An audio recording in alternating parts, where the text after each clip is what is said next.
But who else are the real Shemites? There are other anti-Zionist, non-Ashkenazi, Torah-keeping Jews worldwide that are the true Shemites. Just like the Yemenite Jews and the black African Shemites. And I most probably shouldn't go here, but I will anyway. You see, after the destruction of the temple, yes, many of the Jews, the poor Jews, remained in the land. But there was a migration as well of the more affluent Jews to Yemen and to other parts of Africa. Other parts of Africa.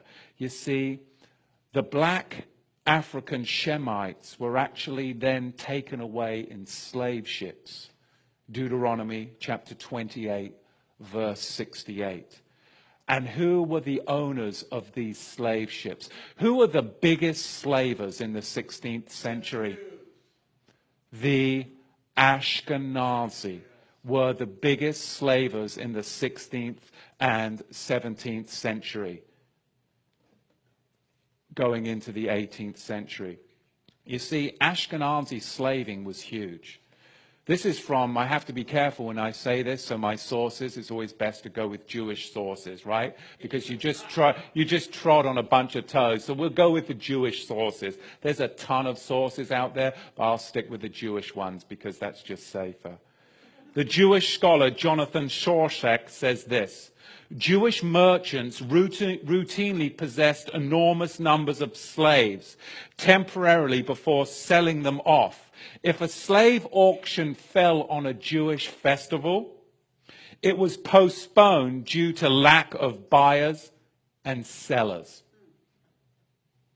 The Jews of Suriname gave their slave plantations Hebrew names such as Machanaim, Nachamu, and Goshen.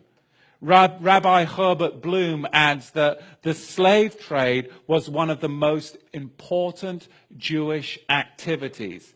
In 1694, Jews owned 9,000 African Shemites.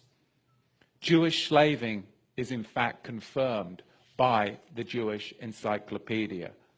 So in the days that we live, there's nothing more important than this Melchizedek message to the true Shemites. Because this Melchizedek message of the true Shemites is the solution. It is the solution to the Palestinian problem. It is the solution to the Black Lives Matter that is being fomented by the synagogue of Satan. It is the solution to racial tensions, segregation that is all part of the synagogue of Satan's plot for Yahweh's people to fight amongst themselves based upon the color of our skin. That is ridiculous. But that is what they want, so that we keep our minds off of them as the true slavers of Yahweh's people.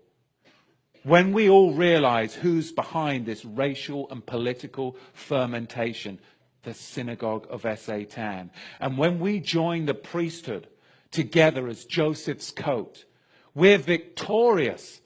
Then we're victorious over the New World Order slavers, their Luciferic, Levitical perversion. You see, they're obsessed with blood.